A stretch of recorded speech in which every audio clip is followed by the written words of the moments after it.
बिस्मिल्लाहिर्रहमानिर्रहीम वला बिमाइन राकिदिन वक़ा फ़ीही नजसुन इल्ला इज़ा काना अशरता अज़रुइन फ़ी अशरति अज़रुइन वला तनहसिरुल अर्दु बिग़ुरफ़तिन। और ना ठहरे हुए पानी से जिसमें नजासत पड़ गई हो मगर जबकि वो 10 बाजू में हो, 10 बाजू 10 में हो, और चुल्लू की वजह से ज़मीन ना खुल जाए। उन पानियों का बयान चल रहा है जिनसे वज़ू और गुस्ल जायज़ नहीं है। ये मसला ये है कि पानी अगर बहता हुआ नहीं है बल्कि ठहरा हुआ पानी है तो उससे वज़ू या गुस्ल जायज़ होगा या नहीं होगा अगर उसमें नजासत पड़ जाए। अगर ठहरे हुए पानी में नजासत पड़ जाए तो उससे वज़ू या गुस्ल जायज़ है या नहीं है। इस सिलसिले में इख्तिलाफ़ हुआ है। सबसे पहले तो हज़रत इमाम मालिक अलैहि रहमत व रिज़वान का कौल वो ये है कि पानी कम हो या ज़्यादा हो, बहता हुआ हो या ठहरा हुआ पानी हो, उसमें अगर नजासत गिर जाए और उस नजासत का असर पानी में ज़ाहिर ना हो तो उस पानी से वज़ू और गुस्ल जायज़ है। अगर उस नजासत का असर उस पानी में ज़ाहिर ना हो, यानी नजासत का जो वस्फ़ होता है,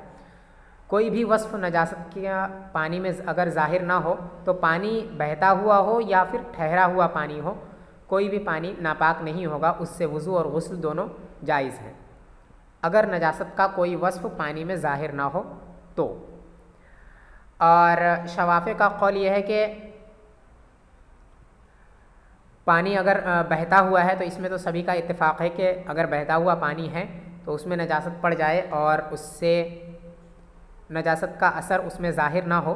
तो उस पानी से वज़ू और गुस्ल दोनों जायज़ हैं। लेकिन अगर पानी ठहरा हुआ हो तो इस सिलसिले में शवाफ़े का कौल यह है कि अगर वो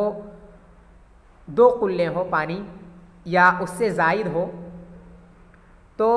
उसमें अगर नजासत पड़ जाए और नजासत का असर पानी में ज़ाहिर ना हो तो उससे वज़ू और गुस्ल दोनों जायज़ हैं। और 2 कुल्लों का मतलब ये है कि कुल्ला कहते हैं घड़े को, और उसकी मिक़दार ये है कि मटका जो होता है जिसमें दूध वगैरह रखा जाता है हिफाजत के लिए, 2 मटके और आधे मटके यानी 2.5 मटके के बराबर जो घड़ा हो उसका एतबार किया गया है, उसे कहते हैं कुल्ला। यानी इतने बड़े 2 घड़ों की मिक़दार में पानी हो जो 2 घड़े में से हर एक 2.5 मटकों के बराबर हो। ठीक है, 2.5 मटकों में जितना पानी आ जाता हो उतना पानी एक घड़े में आ जाता हो। तो उस तरह अगर 2 घड़े हैं या उससे बड़े हैं तो उतनी मिक़दार अगर पानी है और वो पानी ठहरा हुआ है या उससे ज़्यादा पानी है और पानी ठहरा हुआ है और उसमें नजासत पड़ गई और नजासत के पड़ने की वजह से उस नजासत का असर पानी में ज़ाहिर ना हुआ तो उस पानी से वज़ू और गुस्ल जायज़ है शवाफ़े के नज़दीक। ठीक है, अगर 2 घड़ों की मिक़दार में पानी है या 2 घड़ों की मिक़दार से ज़्यादा पानी है, ठहरा हुआ पानी, और उसमें नजासत पड़ गई और नजासत का असर पानी में ज़ाहिर ना हुआ तो उस पानी से वज़ू और गुस्ल जायज़ है, वो पानी पाक है। और अहनाफ के यहाँ इस सिलसिले में असले मज़हब ये है कि वो पानी जो माए जारी के हुक्म में है, माए जारी में तो सबका इत्तेफाक है, जो पानी ठहरा हुआ है वो अगर इतनी मिक़दार में है कि उसे भी माए जारी के हुक्म में रखा जाएगा, यानी पानी इतनी मिक़दार में है जिसे माए जारी के हुक्म में रखा जाता है, ठहरा हुआ पानी इतना है कि उसको माए जारी के हुक्म में रखा जाता है, तो अगर उसमें नजासत गिरी और उसका असर उसमें ज़ाहिर ना हुआ तो उस पानी से वज़ू और गुस्ल जायज़ है। अब माए जारी के हुक्म में कौन सा पानी है, उसकी मिक़दार क्या है, इस सिलसिले में असल मज़हब यह है कि पानी अगर इतनी मिक़दार में है कि उसकी एक जानिब को हरकत देने से दूसरी जानिब का पानी मुतहर्रिक नहीं होता है तो वो माए जारी के हुक्म में है। ठहरा हुआ पानी अगर इस इतनी मिक़दार में है कि उसकी एक जानिब को हरकत देने से दूसरी जानिब जो है वो दूसरी जानिब का पानी मुतहर्रिक नहीं होता है, दूसरी जानिब हरकत पैदा नहीं होती है, तो ऐसी सूरत में वो माए जारी के हुक्म में है। यानी उतनी मिक़दार में अगर पानी हो तो उस पानी में नजासत पड़ जाने की वजह से अगर उस नजासत का असर उसमें ज़ाहिर ना हो तो उससे वज़ू और गुस्ल दोनों जायज़ हैं। और आसानी के लिए उलमाए कराम ने इस सिलसिले में ये बयान किया है कि अगर 10 ज़िरा 10 में हो तो उससे वज़ू और गुस्ल जायज़ है, वो माए जारी के हुक्म में है। ज़िरा कहते हैं बाजू को, उंगली से लेकर के कोहनी तक का जो हिस्सा है हाथ का, उसको ज़िरा कहते हैं। तो अगर 10 बाई 10 पानी हो, 10 बाई 10 की मिक़दार में, तो उससे उसके अंदर नजासत के पड़ जाने की वजह से वो नापाक नहीं होगा मगर उस वक्त जबकि उसमें उसका असर ज़ाहिर हो जाए। जब तक उसका असर ज़ाहिर नहीं हुआ उससे वज़ू और गुस्ल दोनों जायज़ हैं। और 10 बाई 10 होने का मतलब ये है कि उसके अगर वो मुरब्बा है यानी चौड़ाई में अगर है तो हर कोने से दूसरे कोने तक 10 गज़ हो, ठीक है। हर एक कोने के दरमियान में जो फासला हो वो 10 गज़ हो, उसको कहते हैं 10 बाई 10। तो मतलब यह है कि अगर ऊपरी हिस्से को नापा जाए तो 40 हाथ, उसमें 40 बाजू आएंगे, हर कोने से दूसरे कोने तक 10 ज़िरा होंगे तो कुल 40 ज़िरा होंगे, ठीक है। तो दह का मतलब यही है कि हर कोने से दूसरे कोने तक का जो मिक़दार हो, हर कोने से दूसरे कोने तक की, वो 10 ज़िरा हो। तो इस तरह से ऊपरी हिस्से के 40 ज़िरा हो जाएंगे। और गहराई के सिलसिले में कि गहराई कितनी होनी चाहिए, ये तो लंबाई और चौड़ाई की बात हो गई कि 40 हर कोने से दूसरा कोना ये 10 गज़ हो, 10 ज़िरा। और गहराई के सिलसिले में भी चंद अक़वाल हैं, उनमें से एक कौल तो ये है कि अगर पैर उसमें रखा जाए पानी के अंदर तो पानी टखनों के ऊपर तक पहुंच जाए, मतलब टखने पानी के अंदर डूब जाए, इतनी मिक़दार कम से कम होना ज़रूरी है उस पानी के लिए जो माए जारी के हुक्म में होता है, ठीक है। अगर टखने नहीं डूबे तो वो माए जारी के हुक्म में नहीं होगा, अगरचे वो दह दरदा ही क्यों ना हो। और दूसरा कौल इस सिलसिले में यह है कि एक बालिश तो हो, उसकी गहराई एक बालिश तो हो। और तीसरा कौल जिसको इख्तियार किया है मातिन अली रहमान ने, वो ये है कि उसमें चुल्लू डालकर पानी उठाने से नीचे की ज़मीन खुल ना जाए। मतलब ये कि अगर किसी ने एक चुल्लू पानी उसमें से उठाया तो नीचे की ज़मीन खाली ना रह जाए उसके पानी उठाने के बाद, वो भले ही एक लम्हे के लिए हो लेकिन ऐसा ना हो। मतलब इतना ज़्यादा पानी हो कि अगर एक जगह से पानी उठा तो फ़ौरन वहाँ पे पानी फिर से भर जाए, ठीक है, उठने से पहले ही वहाँ पहले से ही पानी आ जाए। तो गहराई उसकी इतनी होनी चाहिए कि चुल्लू भर अगर कोई पानी उठाए तो ज़मीन खुल ना जाए नीचे की, और यही ज़्यादा सही कौल है। और लंबाई और चौड़ाई ये है कि दह दरदा हो। तो अगर इस मिक़दार में ठहरा हुआ पानी है या कोई तालाब है या कोई हौज़ है जिसकी मिक़दार इतनी है कि लंबाई और चौड़ाई में दह दरदा है और गहराई में इतनी गहराई उसकी है कि अगर चुल्लू भर पानी उसमें से उठाया जाता है तो वो ज़मीन खुलती नहीं है, तो ऐसी सूरत में अगर उसमें नजासत गिरी और नजासत का असर जो कि उसका रंग, मज़ा और बू है, उनमें से कोई एक चीज़ भी उस पानी के अंदर ज़ाहिर ना हुआ तो उस पानी से वज़ू और गुस्ल दोनों जायज़ है। फ़हुक्मुहु हुक्मुल माइल जारी, तो उसका हुक्म माए जारी का हुक्म है, या क्योंकि उसका हुक्म माए जारी का हुक्म है। ये फ़ा या तो तफरीलिया है या फिर तालीलिया है। मतलब ये कि अभी जो पीछे कायदा बयान किया कि अगर ठहरा हुआ पानी दह दरदा हो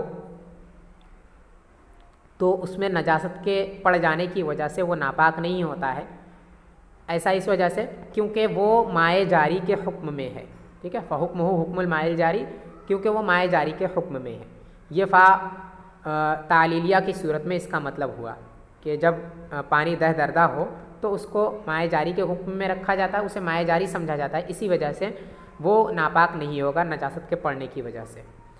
और तफरीलिया की सूरत में इसका मतलब ये हुआ कि अगर जब पानी दह दरदा हो तो ऐसी सूरत में उसका हुक्म माए जारी का हुक्म होता है, लिहाजा उसमें नजासत पड़ जाने की वजह से उससे वुज़ू और गुस्ल जायज़ है। ठीक है, फ़ैन कानत नजासत मरईयतन ला यतवज़्ज़उ मिन मौज़िन नजासती, या ला युतवज़्ज़उ मिन मौज़िन नजासती बल मिनल जानिबिल आखर। फिर अगर नजासत मरईया हो तो वुज़ू ना करे मौज़े नजासत से, नजासत की जगह से वुज़ू ना करे बल्कि दूसरी जानिब से करे। मतलब ये कि जो नजासत उस पानी में पड़ी है, उस ठहरे हुए पानी में जो नजासत पड़ी है जिसका असर उसमें ज़ाहिर नहीं हुआ, और वो जिस पानी में पड़ी है वो दह दरदा है, तो उसमें जब नजासत गिरी तो नजासत अगर ऐसी है जिसको देख सकते हैं, जैसे कि खून है, तो ऐसी सूरत में अगर नजासत देखी जाने वाली है तो जहाँ पे नजासत गिरी है वहाँ से वुज़ू ना करे बल्कि दूसरी जानिब से वुज़ू करे जहाँ पे नजासत नहीं गिरी है। जहाँ नजासत नहीं है वहाँ वो वुज़ू करे वहाँ से, और जहाँ से नजासत गिरी है वहाँ से वुज़ू ना करे।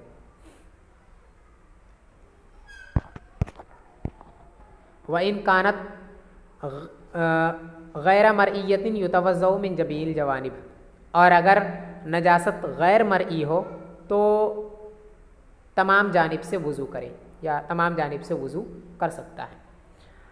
वक़ज़ा मिन मौज़े गुसालतिही, और ऐसे ही उसके गुसाले की जगह से या अपने गुसाले की जगह से।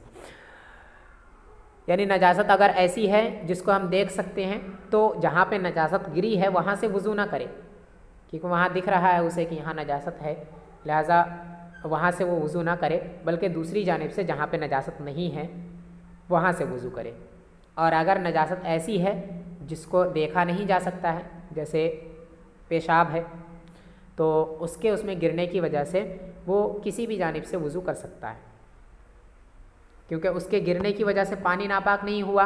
और उसे ये नहीं पता है कि नजासत कहाँ गई, और उसका असर भी पानी में ज़ाहिर नहीं हुआ, लिहाजा वो किसी भी जानिब से वुज़ू कर सकता है। उसके जहाँ से नजासत गिरी है वहाँ से भी वुज़ू कर सकता है, और दूसरी जगह जहाँ पे नजासत नहीं गिरी है वहाँ से भी वो वुज़ू कर सकता है। वक़ज़ा मिन मौज़िअ गुसालतिही, और ऐसे ही अपने गुसाले की जगह से, गुसाला कहते हैं माए मुस्तामल को, जो पानी इस्तेमाल कर लिया गया है किसी चीज़ को धुलने के लिए, उसको कहते हैं गुसाला। तो जिस तरह नजासत गैर मरईया जहाँ पे गिर जाए वहाँ से वुज़ू कर सकते हैं उस वक्त जबकि हौज़ या दरिया दह दरदा हो, तो उस वक्त वहीं से जहाँ पे नजासत गिरी है जबकि दिखने वाली नजासत नहीं है, तो जिस तरह उस वक्त वहीं से वुज़ू कर सकते हैं, वैसे ही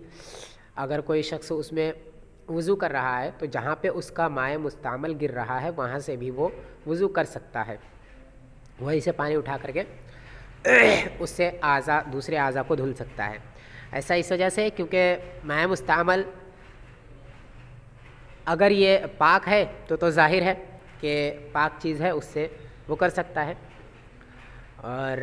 अगर नापाक है तो ये नापाकी ऐसी है जो दिखती नहीं है। पानी को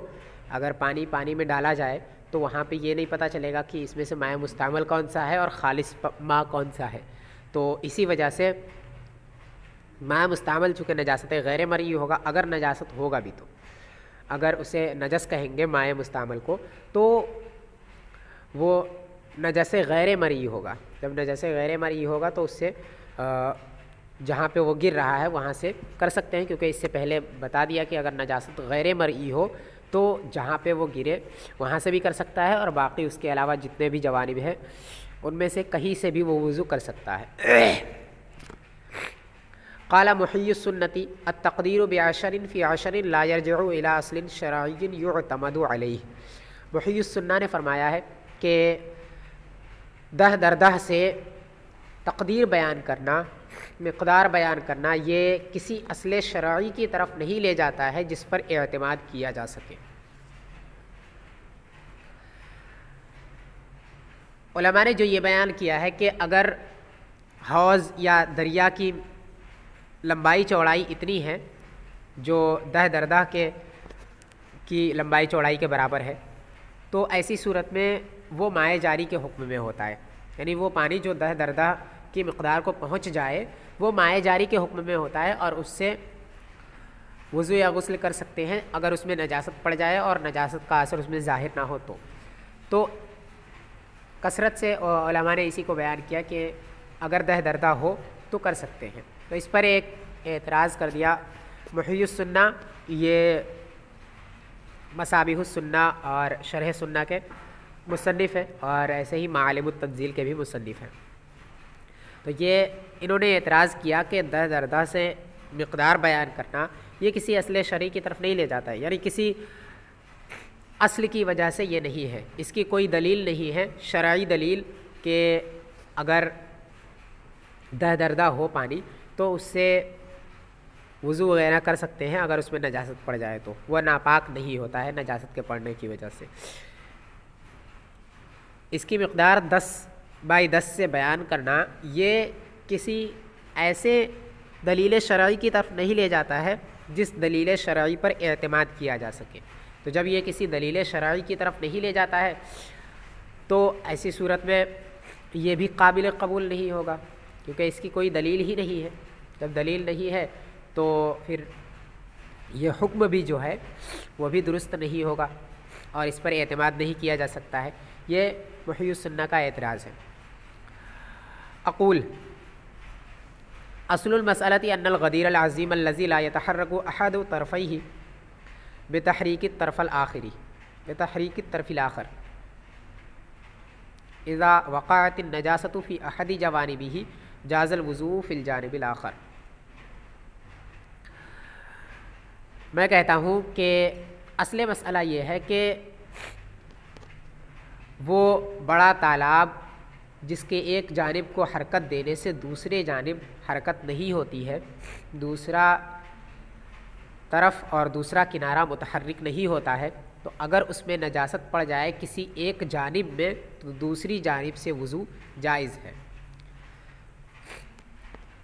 यानी जो दह दरदा की तकदीर बयान की गई है असल में मसला वो नहीं है। असल मसला ये है कि अगर हौज़ या दरिया या तालाब इतना बड़ा हो कि उसके एक जानिब हरकत देने से दूसरी जानिब हरकत पैदा नहीं होती है, ठीक है। एक जानिब अगर कोई वज़ू करे या एक जानिब अगर कोई गुस्ल कर ले तो दूसरी जानिब का पानी वैसे ही अपनी हालत पर बाक़ी रहता है जैसे पहले बाक़ी था, उसमें हरकत पैदा नहीं होती है। तो अगर एक जानिब उसमें नजासत गिर जाए तो दूसरी जानिब से वो वज़ू कर सकता है। यही इमाम आज़म अलैहि रहमत व रिज़वान का कौल है इस सिलसिले में और असले मज़हब यही है। सुम्मा क़ुद्दिरा हाज़ा बिअशरिन फ़ी अशर, फिर इसकी तक़दीर बयान की गई है दह दरदह से। तो असले मसला तो ये था और इस असले मसला पर कोई एतराज़ नहीं होता है। तो चूँकि ये असले मसला आसान नहीं था, हर किसी के लिए समझना इसको दुश्वार है, तो इसी वजह से इसकी उलमा ने आसानी के लिए बता दी कि इसकी मिक़दार ये है कि अगर वो तालाब या हौज़ दह दरदा हो तो उसमें एक जानिब अगर नजासत गिर जाए तो दूसरी जानिब से वज़ू कर सकता है, जबकि नजासत दिखने वाली हो, और अगर दिखने वाली नहीं है तो किसी भी जानिब से वज़ू कर सकता है। तो आसानी के लिए उलमा ने ये बयान किया कि दह दरदा इसकी मिक़दार है। लेकिन असल मज़हब इस सिलसिले में यही है कि अगर तालाब और दरिया इतना बड़ा है कि उसमें एक जानिब हरकत देने से दूसरी जानिब हरकत पैदा नहीं होती है तो उसमें एक जानिब अगर नजासत गिर जाए तो दूसरी जानिब से वज़ू जायज़ है। तो जब असले मसला ये है तो तक़दीर बेअशरिन फ़ी अशर पर अगर इसके लिए कोई दलील नहीं है, दलील शरई, तो भी इससे कोई फ़र्क नहीं पड़ता है, क्योंकि असले मसला जो है वो ये है जो अभी ऊपर बयान किया, ये असले मसला है और उसी की आसानी के लिए तक़दीर बयान की गई है दह दरदा से। तो जब मसला वही है और आसानी के लिए इसको बयान किया गया है तो इसके लिए अलग से किसी दलील की ज़रूरत है ही नहीं, ज़रूरत नहीं है, तो इसी वजह से इसकी कोई दलील नहीं दी किसी ने, और जब दलील नहीं दी तो इस पर कोई एतराज़ नहीं होगा, क्योंकि असले मसला ये नहीं, असले मसला ये है कि अगर हौज़ या तालाब बड़ा हो जिसके एक जानिब को हरकत देने से दूसरी जानिब हरकत पैदा नहीं होती है तो उसमें नापाकी के गिरने से वो नापाक नहीं होता है पूरा पानी। वइन्नमा क़ुद्दिर बिही बिनाअन अला क़ौलिही मन हफ़र बीरन फ़लहु हौलुहा अर्बऊना ज़िराअन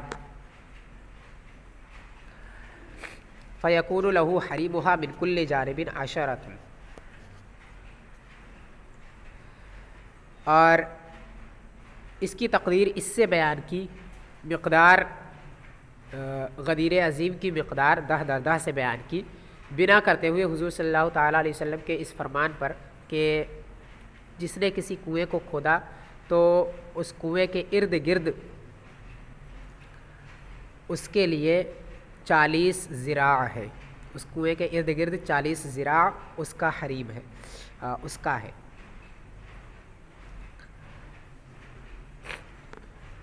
फ़यकूनु लहू हरीमुहा मिन कुल्लि जानिबिन आशरतुन, तो हर जानिब से उसका हरीम 10 ज़िरा होगा। मतलब ये कि हुज़ूर सल्लल्लाहु ताला अलैहि वसल्लम ने फरमाया कि उसके लिए चारों तरफ से उसके लिए 40 ज़िरा है। जब चारों तरफ से 40 ज़िरा है तो हर जानिब 10 ज़िरा होंगे।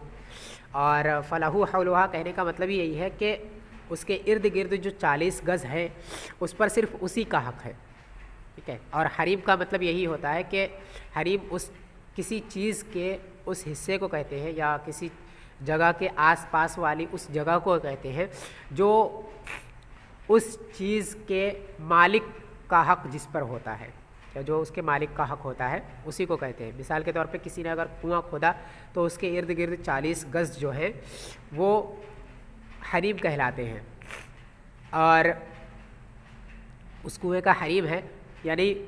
उस पर उस कुएं के मालिक का हक़ है, उसके इर्द गिर्द जो 40 गज़ है, 40 ज़िरा है, उस पर उसके मालिक का हक़ है। तो हरीम का मतलब यही होता है कि किसी भी चीज़ के इर्द गिर्द का वो हिस्सा जो उस चीज़ के मालिक का हक़ हो, उसके अलावा का उससे फ़ायदा उठाना ये नाजायज़ नहीं है। तो जब हुज़ूर ने फरमाया कि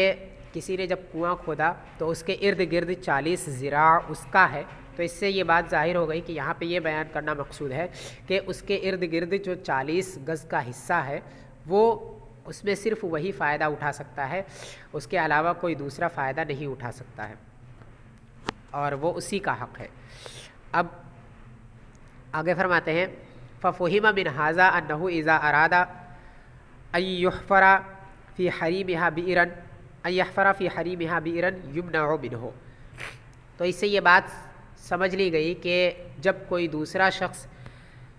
ये इरादा करे कि उसके हरीम में कोई कुआं खोदे तो उससे उसको मना किया जाएगा। लिअन्नहु यंजज़िबुल माउ इलैहा, क्योंकि पानी उसकी तरफ जज्ब हो जाएगा, दूसरे कुएं की तरफ पानी जज्ब हो जाएगा। वयरक़ुसुल माउ फ़िल बीरिल ऊला, और पहले कुएं में पानी कम पड़ जाएगा। यानी जब हुज़ूर ने ये फरमाया कि उसके इर्द गिर्द 40 ज़िरा उसका है, तो इससे ये बात ज़ाहिर हो गई कि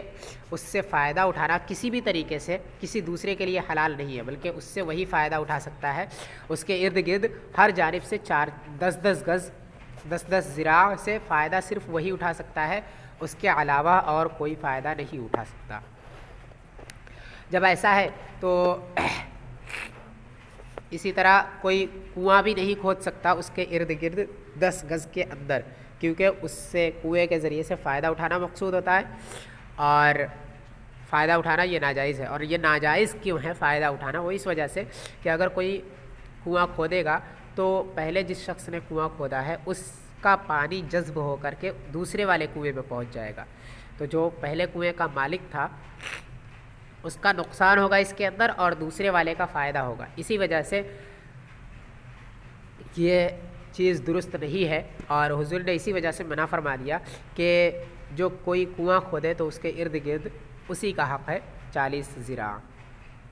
तो इससे ये बात मालूम हो गई कि उसके इर्द गिर्द अगर कोई कुआं खोदना चाहे तो नहीं खोद सकता है, मगर 10 गज के बाहर, 10 गज के अंदर वो कुआं नहीं खोद सकता है। और वइन अरादा अन यहफरा बिइरा बालुआतिन युमनउ ऐज़न, और अगर कोई ये इरादा करे कि वो बीरे बालुआ खोदेगा तो उससे भी उसको रोका जाएगा। ले सिरायतिन नजासती इलल बीरिल ऊला, नजासत के बीरे ऊला की तरफ, पहले कुएं की तरफ सिरायत कर जाने की वजह से, व तंजी से माइहा, और उसके पानी के नापाक हो जाने की वजह से। वला युमनउ मिनहा फीमा वरा अल हरीम, और उसको हरीम के अलावा की तरफ ये करने से नहीं रोका जाएगा। वहु आशरुन फ़ी आशरिन, और हरीम 10 दर 10 है। फ़उलिमा अन्न शरअ एअतबरल अशरत फ़ील अशरति फ़ी अदम सिरायतिन नजासति, तो ये बात जान ली गई कि शरीयत ने एतबार किया है अशरा फ़िल अशरा का नजासत के सिरायत न करने के सिलसिले में। हत्ता लौकानतिन नजासत तसरी, यहाँ तक कि अगर नजासत सिरायत कर जाए, युहकमो बिल मनई, तो मना का हुक्म दिया जाएगा। सुम्मल मुताखिरून वस्सउल अम्र अलन नासी, फिर मुताखिरीन ने मामले को लोगों पर और आसान कर दिया। वजवजुल वुज़ुअ फ़ी जमीई जवानिबिही, और हर जानिब से वज़ू करना जायज़ करार दे दिया। बताइए रहते कि हुज़ूर ने फरमाया कि कोई कुआं अगर कोई खोदता है तो उसके इर्द गिर्द उसका 40 गज़ है, तो ये 40 गज़ जो होगा उसका वो ज़िरा होगा, और 40 गज़ का मतलब ये है कि हर जानिब से 10-10 गज़, ये उसका हरीम है, उसी का हक़ है, इसके अलावा कोई दूसरा उससे फ़ायदा नहीं उठा सकता है। तो अगर कोई उसमें कुआं खोदना चाहता है तो वो भी नहीं कर सकता है, क्योंकि ऐसा करने की वजह से उस पहले वाले कुएं का पानी इस कुएं में आ जाएगा। और ऐसे ही अगर कोई बीरे बालुआ खोदना चाहता है तो वो भी नहीं कर सकता है। और बीरे बालुआ कहते हैं उस गड्ढे को जो खोदा जाता है गंदे पानी वगैरह और बारिश के पानी वगैरह इकट्ठा होने के लिए। तो बीरे बालुआ भी अगर कोई उसमें खोदना चाहे तो वो नहीं खोद सकता है। और ऐसा इस वजह से क्योंकि अगर कोई बीरे बालुआ वहाँ पे खोदता है तो उसका पानी सिरायत करके उसमें जो नापाकी जमा होगी उस बीरे बालुआ के अंदर, वो नापाकी सिरायत करके पहले वाले कुएं में जा सकती है। और चूँकि पहले वाले कुएं में नजासत सिरायत करके जब चली जाएगी तो उसका पानी नापाक हो जाएगा, इसी वजह से इस चीज़ से भी रोका जाएगा उसे। और ये इसी वजह से क्योंकि हुजूर ने ये फरमाया है कि इर्द गिर्द 40 ज़िरा है। तो जब हुजूर ने ये फरमाया कि इर्द गिर्द 40 ज़िरा है, और इसका मतलब ये हुआ कि उस कुएं के अंदर जो बीरे बालुआ है उसके अंदर जो नजासत है वो सिरायत करके पहले वाले कुएं में चली जाएगी, इसी वजह से इस चीज़ से भी रोका जाएगा। तो उससे ये बात ज़ाहिर हो गई कि हदीस में इस बात की तरफ इशारा है कि नजासत सिरायत कर जाती है 10x10 के अंदर, क्योंकि उसका जो हरीम है वो 10x10 है, हर तरफ से 10-10 गज़ है, यही उसका हरीम है। अगर वही उसके अलावा उसके बाहर अगर कोई कुआं खोदना चाहे तो उससे नहीं रोका जाएगा, बल्कि अगर उसके अंदर खोदना चाहे तो ही उससे रोका जाएगा। तो जब ऐसा है कि उसके अंदर रोका जा रहा है, उसके बाहर नहीं रोका जाएगा, तो इससे ये बात ज़ाहिर हो गई कि नजासत अगर 10 दरदा है तो उसके अंदर नजासत के सिरायत करने और न करने का एतबार शरीयत में किया गया है कि अगर 10 दरदा से कम है तो उसमें नजासत सिरायत कर सकती है, लेकिन अगर 10 दरदा से ज़्यादा है तो उसमें 10 दरदा है या 10 दरदा से ज़्यादा है तो नजासत उसमें सिरायत नहीं करेगी। तो इससे ये बात ज़ाहिर हो गई कि अगर कोई बीरे बालुआ खोदेगा उसके हरीम के अंदर, तो उसका हरीम जो है वो 10x10 है,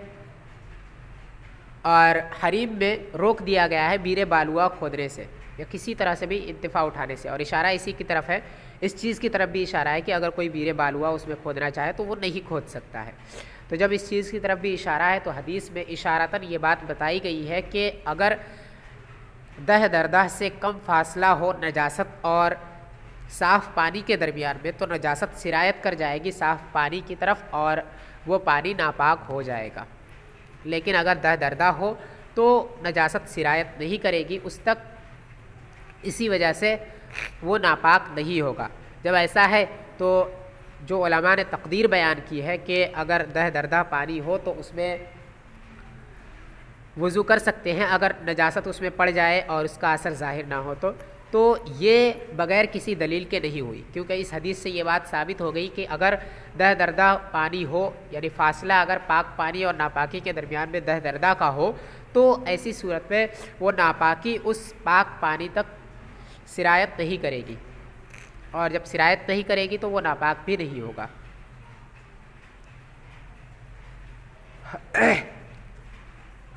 तो ये बग़ैर किसी दलील के नहीं है, बल्कि इसके लिए दलील भी है, जो उलमा ने तकदीर बयान की है इसकी दलील भी है। और वो दलील इस हदीस से इशारतन जो बात साबित होती है उससे है। इशारतन उससे ये बात साबित हो जाती है इस हदीस से कि नजासत सिरायत नहीं करती है दह दरदा के अंदर, और अगर दह दरदा अगर हो पानी तो नजासत इसमें सिरायत नहीं करेगी, अगर उससे कम हो तो नजासत सिरायत कर जाएगी। लेकिन इतना बयान करने के बाद भी इस जो इस्तिदलाल किया है शारिह रहमान ने यहाँ पर, वो इस्तिदलाल दुरुस्त नहीं है। इसमें बहुत तरह से एतराज़ात पड़ते हैं। सबसे पहले उसमें एक एतराज़ ये है कि जो 40 ज़िरान कहा है, इस सिलसिले में उलमा ने ये फरमाया कि यहाँ में 40 ज़िरान का मतलब ये है कि हर जानिब से 40 गज़ है। ठीक है, चारों को मिला करके 40 गज़ नहीं है कि हर जानिब से 10-10 गज़ हो, ऐसा नहीं है, बल्कि 40 गज़ हर जानिब से है। जब हर जानिब से 40 गज़ है तो फिर आपने जो इससे ये साबित किया है उस एतबार से ये साबित होगा इस हदीस से कि 40 गज़ अगर फ़ासला हो तो नजासत सिरायत नहीं करेगा, लेकिन अगर 40 गज़ से कम हो तो नजासत सिरायत कर जाएगी। नजासत अगर 40 गज़ से कम हो तो नजासत सिरायत कर जाएगी, लेकिन अगर 40 गज़ हो फासला तो नजासत सिरायत नहीं करेगी। इससे ये साबित होता है। और भी इसके अलावा एतराज़ात हैं। तो ये इस्तिदलाल जो है वो बहुत कमज़ोर है, और इस इस्तिदलाल की ज़रूरत भी नहीं है, क्योंकि असले मसला जो है उस पर ये एतराज़ नहीं पड़ता है। और ये जो तकदीर बयान की गई है वो सिर्फ़ आसानी के लिए बयान की गई है, ये अलग से कोई कौल नहीं है जिसके लिए दलील की ज़रूरत पड़े। अलग से अगर कोई कौल करता कि इस सिलसिले में ये है कि अगर पानी दह दरदा हो तो उससे कर सकते हैं, यानी मुतलक़न जब इख्तिलाफ़ हुआ अनाफ़ो शवाफ़े या उलमा के दरमियान में, अइम्मा के दरमियान में, तो अगर उस वक्त कोई कौल करता इसका कि दह दरदा अगर हो तो जायज़ है, ना हो तो ना जायज़ है, तो उस सूरत में वहाँ पे दलील की ज़रूरत पड़ती। लेकिन जब ये इमाम आज़म अलैहि रहमत व रिज़वान का जो कौल है गदीर अज़ीम वाला, इसके आसानी के लिए, इसको समझने में आसानी के लिए ये कौल जब बयान किया गया है तो उसके लिए अलग से किसी दलील की ज़रूरत नहीं। सुम्मल मुताख़िरून वस्सउलमा अला अन्नासी वजव्वज़ुल वुज़ूअ फ़ी जमीअ जवानिबिही, फिर मुताख़िरीन ने जायज़ करार दे दिया, मामले को लोगों पर आसान कर दिया और वज़ू को जायज़ करार दे दिया उसके तमाम जानिबों में, तमाम जवानिब से। यानी असले मसला तो इस सिलसिले में ये था कि गदीर अज़ीम में अगर नजासत पड़ जाए तो दूसरी जानिब से वज़ू कर सकते हैं जहाँ पे नजासत नहीं पड़ी है। लेकिन इसके बावजूद बाद के जो फ़ुक़हा कराम थे उन्होंने इस मामले को लोगों पर और आसान करने के लिए ये फ़रमाया कि जहाँ पे नजासत पड़ी है उस जानिब से भी वज़ू कर सकते हैं, और उसके अलावा बाकी किसी भी जानिब से वज़ू कर सकते हैं अगर गदीर अज़ीम है तो, जिसमें नजासत का असर ज़ाहिर नहीं हुआ। अगर गदीर अज़ीम में नजासत गिरी और उसका असर ज़ाहिर नहीं हुआ तो किसी भी जानिब से उसमें वज़ू कर सकते हैं। तो बाद के फ़ुक़हा कराम ने यह फ़रमाया कि किसी भी जानिब से वज़ू कर सकते हैं, और ये सिर्फ़ इसलिए ताकि लोगों पर मामला और आसान हो जाए।